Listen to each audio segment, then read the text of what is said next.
Dr. Elena Vasquez adjusted her glasses as she reviewed her presentation notes one final time. The International Regenerative Medicine Conference in Geneva buzzed with conversations between the world's leading scientists. As a marine biologist, specializing in starfish regeneration, she felt slightly out of place among the medical researchers. "Ladies and gentlemen," the moderator announced, "our next speaker claims that human tissue regeneration is not only possible but has been documented. Please welcome Dr. Marcus Chen." Elena looked up, curious. She'd never heard of Dr. Chen, and his credentials weren't listed in the program. A tall, lean man in his 50s approached the podium, his left sleeve pinned up where his arm should. "Have been. 3 years ago," Dr. Chen began, his voice steady, "I lost my left arm in a laboratory explosion. The medical community told me what you all believe, that mammals, especially humans, cannot regenerate complex tissues like amphibians can." Murmurs rippled through the audience. Dr. Reginald Hawthorne, a prominent British researcher, leaned forward skeptically. "However," Chen continued, "I've spent the last decade studying a rare genetic variant found in less than 0.01% of the human population. A variant that seems to activate dormant regenerative pathways." He paused, letting the words sink in. "I volunteered to be the first test subject." Elena found herself holding her breath. This was either groundbreaking science or elaborate fraud. "The process took 18 months, Chen explained, "but the results speak for themselves." Without warning, he began unbuttoning his shirt sleeve. Dr. Hawthorne stood abruptly. "This is preposterous. Human limb regeneration is biologically impossible. The cellular mechanisms simply don't exist in mammals." "That's what I thought too," Chen replied calmly, rolling up his sleeve to reveal what appeared to be a fully functional arm, until I looked closer at the scars. The room erupted in gasps and heated discussions. Elena squinted at the projected image of Chen's arm on the screen. There were indeed scars, strange spiral patterns that seemed to follow the arm's natural growth lines.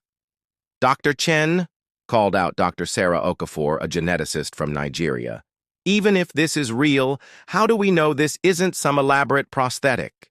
Chen smiled and walked to the edge of the stage. "Dr. Okafor, would you mind checking for yourself?" As the shocked scientist approached, Elena noticed something else in the projection. The scars weren't random. They formed a pattern remarkably similar to the regeneration lines she'd observed in starfish, but adapted for mammalian tissue architecture. The implications were staggering. If humans truly possessed dormant regenerative capabilities, it would revolutionize medicine forever. But first, they needed to understand how these mysterious scars held the key to unlocking humanity's hidden potential. The conference had just become far more interesting than Elena had ever imagined. 2 weeks after the Geneva conference, Elena found herself in Dr. Chen's private laboratory in Singapore. The facility was smaller than she'd expected, more like a high-end medical clinic than a research institution. She wasn't alone. Dr. Sarah Okafor had also accepted Chen's invitation to examine his claims. "I appreciate your skepticism," Chen said, leading them through sterile corridors. "In fact, I'm counting on it."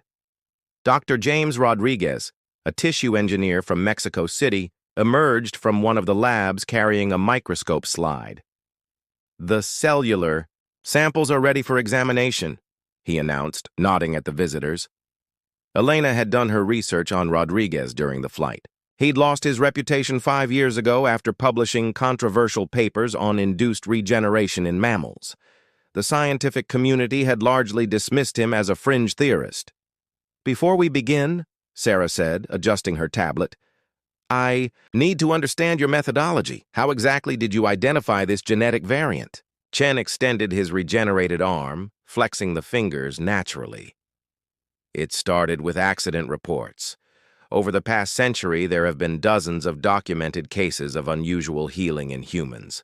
Wounds that closed too quickly, scars that faded, Completely, even reports of regrown fingertips that were dismissed as measurement errors. Elena examined the arm closely. The scars were definitely real, forming intricate patterns that seemed to follow the underlying muscle structure. These markings, she said, tracing one with her finger, they're not random. They follow specific pathways. Exactly, Rodriguez interjected excitedly. We call them regeneration vectors. They appear to guide the growth of new tissue along predetermined lines, similar to how a salamander regrows its tail. Sarah frowned at her tablet. But the genetic sequencing you provided shows anomalies I can't identify. Some of these base pairs don't match any known human genome variants. Chen's expression grew serious. That's because they're not entirely human. The room fell silent. Elena felt a chill run down her spine. What do you mean?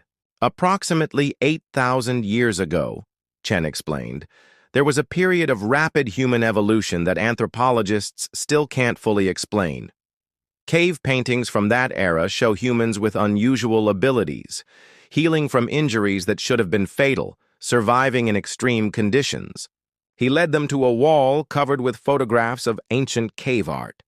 Elena recognized some of the locations, sites she'd visited during her undergraduate archaeology minor. You're suggesting these people had regenerative abilities? Sarah asked, skeptically. I'm suggesting, Chen replied, that some humans never lost them. The genetic variant I discovered isn't a mutation. It's a throwback, a dormant trait that's been carried in human DNA for millennia. Rodriguez pulled up a holographic display showing cellular regeneration in real time. We've isolated the specific proteins involved.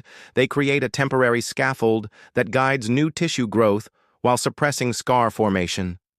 Elena watched the display, mesmerized. The process was remarkably similar to what she'd observed in marine regeneration, but infinitely more complex. How many people carry this variant?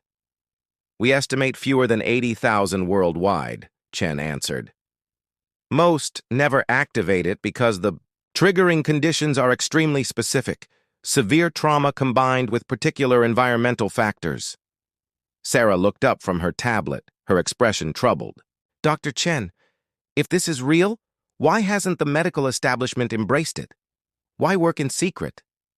Chen's face darkened. Because 3 weeks after I first published my preliminary findings, my original laboratory was destroyed in what officials called an electrical fire. All my research, all my samples, gone. Elena felt the pieces clicking together. Someone doesn't want this research to succeed. The question is, Rodriguez added grimly, are they trying to suppress it or steal it? Dr. Maya Patel never expected her job as a pharmaceutical regulatory analyst to lead her into the middle of a conspiracy. But as she sat in the dimly lit parking garage, reviewing classified documents on her laptop, she realized her mundane career had just become very dangerous. The files she'd discovered in Helix, Pharmaceuticals' secured database, painted a disturbing picture. For the past 18 months, the company had been tracking Dr. Chen's research through intercepted communications and planted informants. Her phone buzzed with a message from Elena. Meet us at the Singapore lab. We need your expertise. Maya had met Elena at a biotechnology conference years earlier, bonding over their shared frustration with corporate interference in scientific research. When Elena had reached out about irregularities in regenerative medicine patents, Maya had agreed to investigate. Now she wished she hadn't. According to the files, Helix wasn't just monitoring Chen's work. They were actively sabotaging it. The laboratory fire hadn't been an accident. Worse, they'd been conducting unauthorized experiments on unwilling subjects, trying to artificially induce the regenerative variant in healthy individuals. Maya closed her laptop and drove to the lab, her hands shaking slightly on the steering wheel. She found Elena, Sarah, and Rodriguez huddled around a computer terminal, their faces grim. Maya, thank goodness, Elena said. We've discovered something terrible. Dr. Chen emerged from a back room, but he looked different. Older. More haggard. "Show her the footage," he said quietly. Rodriguez pulled up a video file on the main screen. The timestamp showed it was recorded 3 days ago at a Helix facility in Thailand. Maya watched in horror as researchers injected experimental serums into unconscious patients, monitoring their vital signs as their bodies rejected the foreign compounds. "They're trying to create artificial regeneration," Sarah explained, her voice tight with anger. "But without understanding the genetic component, they're essentially poisoning people." Maya's regulatory training kicked in. "This is completely illegal. If we report this to the authorities, they'll bury it," Chen interrupted. "Helix has contracts worth billions with military organizations worldwide. Governments want regenerative soldiers, but they want to control the technology." Elena pointed to another section of the screen. "Look at this patient roster. They're specifically targeting people with traumatic injuries. Veterans, accident victims, people desperate enough to volunteer for experimental treatments." Maya felt sick. "How many facilities are involved?" "At least 12 that we know of," Rodriguez answered. "Scattered across countries with relaxed research regulations." Dr. Chen walked to the window, staring out at the Singapore skyline. "There's something else. The regenerative variant isn't random. It appears to be triggered by extreme stress combined with specific mineral deficiencies. The subjects who naturally develop it tend to live in particular geographic regions that Helix has been quietly acquiring mining rights to," Maya added, connecting the dots from her research. "They're not just trying to replicate the process, they're trying to control the source." Sarah looked up from her genetic analysis. "The mineral connection makes sense. Regenerative species like starfish and salamanders require specific trace elements for cellular reconstruction. If humans need the same minerals, then Helix could create a monopoly on human regeneration," Elena finished, her face pale. "Maya made a decision that would change everything. I'm going to leak everything to the international press. But first, we need more evidence. Something undeniable." Chen turned from the window, his expression resolute. "There's a Helix facility in the Amazon basin. They've been experimenting on indigenous populations, people whose ancestral lands contain the highest concentrations of the required minerals." "That's our smoking gun," Maya said. "But we'll need to get in there and document everything ourselves." Rodriguez shook his head. "It's too dangerous. These people have already killed to protect their secrets." "Then we make sure the whole world is watching," Elena said firmly. "We go public with what we have now, and we make them come to us." As they began planning their next move, none of them noticed the small surveillance device hidden in the laboratory's ventilation system, or the black sedan that had been parked across the street for the past 3 hours. The hunt was about to begin. 3 months later, investigative journalist David Kim crouched in the dense Amazon rainforest, his camera recording as Dr. Chen examined a young Yanomami woman whose severed finger had completely regrown in just 6 weeks. The international media explosion following Maya's leak had forced Helix to shut down their most obvious operations, but it had also driven them deeper underground. David had spent weeks tracking rumors of a hidden facility in the Brazilian Amazon, following leads that Elena's team had provided. "The regeneration is perfect," Chen whispered to his camera, documenting the woman's hand. "No scarring, full sensation, and motor control. This isn't just healing, it's true biological reconstruction." Isabella Santos, a Brazilian environmental lawyer who'd been fighting Helix's land acquisitions for years, translated between Chen and the indigenous healers. "They say this gift has been in their bloodlines for generations," she explained, "but only appears when the forest spirits are angry during times of great destruction." David lowered his camera. As a war correspondent, he'd seen his share of human suffering, but this story had become deeply personal. His younger brother had lost both legs in Afghanistan, and the promise of regenerative medicine had given their family hope for the first time in years. "Dr. Chen," he said, "if this ability is tied to environmental factors, what happens when the rainforest is destroyed?" Before Chen could answer, the sound of helicopter rotors echoed through the canopy. Isabella's face went pale. "Helix Security, we need to move now." They ran through the jungle, following ancient trails that Isabella knew by heart. Behind them, David could hear the crash of mercenaries cutting through the undergrowth. The Yanomami guides led them deeper into protected territory, where even Helix's corporate influence couldn't reach. That evening, around a campfire in a hidden village, Chen made a shocking revelation.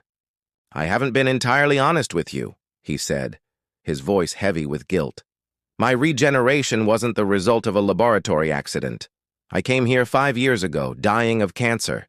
The Yanomami shaman saved my life using techniques their ancestors developed over centuries." Isabella stared at him in disbelief. "You've had the secret all along?" "Not the secret," Chen corrected. "A piece of it. The indigenous peoples of this region have maintained the knowledge, but it's incomplete without the scientific understanding to replicate it safely." David turned on his camera again. This was the story of a lifetime. "What exactly did they do? To cure you?" An elderly shaman stepped forward, speaking in rapid Yanomami. Isabella translated. "He says the white man's sickness came from living apart from the earth. The healing required not just medicine, but reconnection with the natural world." Chen rolled up his sleeve again, revealing the familiar spiral scars. "The regenerative process isn't purely biological. It requires a psychological and spiritual component that Western medicine doesn't understand. The trauma that triggers regeneration must be balanced by a deep connection to life itself. That's why Helix's experiments keep failing," David realized. "They're trying to replicate a process that involves consciousness, not just genetics." Isabella nodded grimly. "And that's why they're so desperate to control this region. It's not just the minerals, it's the knowledge itself." Suddenly, the forest around them erupted in gunfire. Helix mercenaries had found their camp, using thermal imaging to track them through the dense canopy. "Run!" Isabella shouted, but Chen stood his ground.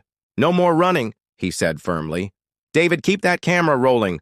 The world needs to see this." As the mercenaries closed in, Chen began removing bandages from his other arm, an arm David had never realized was also regenerated. The scars there told a different story, one of multiple regenerations over many years. "Dr. Marcus Chen died of cancer 5 years ago," he said directly to the camera. "I'm something new, something that proves human evolution isn't finished." The first shots rang out just as David's satellite uplink activated, broadcasting the scene live to news networks worldwide. In the chaos that followed, the story that would change humanity forever was already spreading across the globe. The age of human regeneration had begun, whether Helix wanted it or not.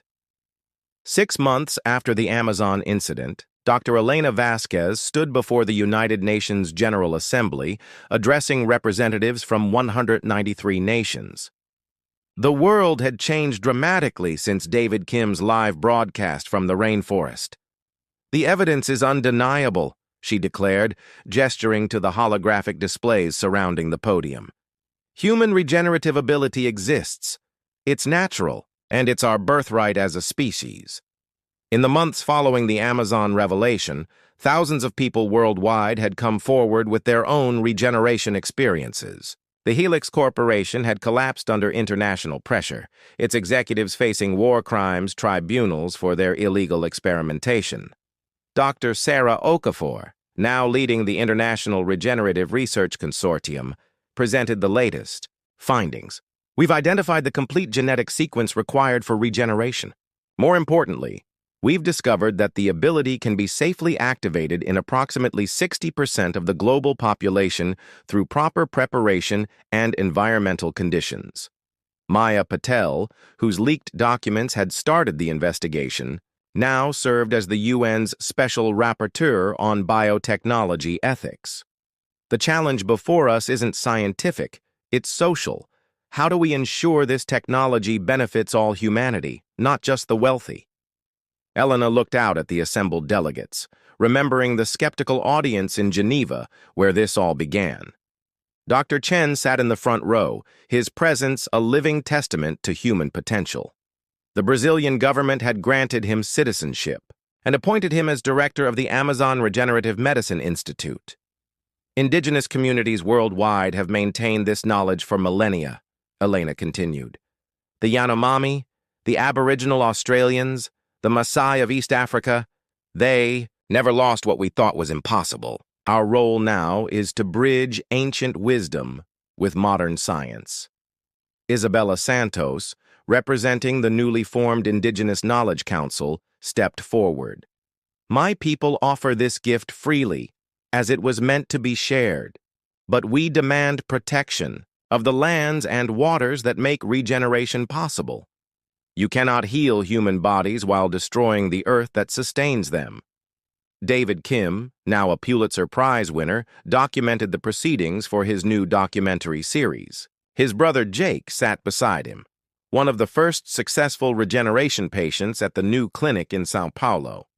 Jake's legs had regrown over 8 months, guided by techniques that combined cutting-edge biotechnology with traditional healing practices. Dr. Rodriguez, vindicated after years of dismissal, presented the latest breakthrough. We've successfully regrown organs in controlled laboratory settings, heart tissue, liver segments, even preliminary work on spinal cord regeneration. The applications are limitless. But Elena knew the real revolution wasn't in the laboratories, it was in the children. Around the world, a new generation was growing up with the knowledge that human limitations weren't permanent. Kids who scraped their knees expected them to heal without scars. Teenagers with genetic disorders looked forward to regenerating healthy tissue. The most profound change, Elena told the assembly, isn't medical, it's philosophical. We're learning that humans aren't separate from nature, but part of it, our ability to regenerate, isn't a superpower. It's a reminder of our connection to all life on Earth. As she concluded her presentation, Elena thought about the conference in Geneva where it all started. Dr. Hawthorne, the skeptical British researcher, had become one of regenerative medicine's strongest advocates after witnessing his daughter regrow her hand following a childhood accident. The vote was unanimous. The UN would establish the Global Regenerative Medicine Initiative, funded by the seized assets of Helix Corporation and governed by a coalition of scientists, indigenous leaders, and ethicists. Later that evening, Elena stood on the UN building's observation deck with Chen, Sarah, Maya, and the others who had made this moment possible.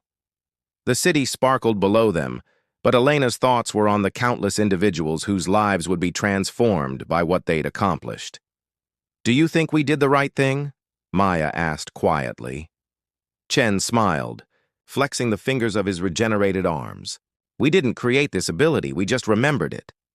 The question isn't whether we did right, but whether we'll use this gift wisely." As they watched the sunset over New York Harbor, Elena felt a profound sense of completion.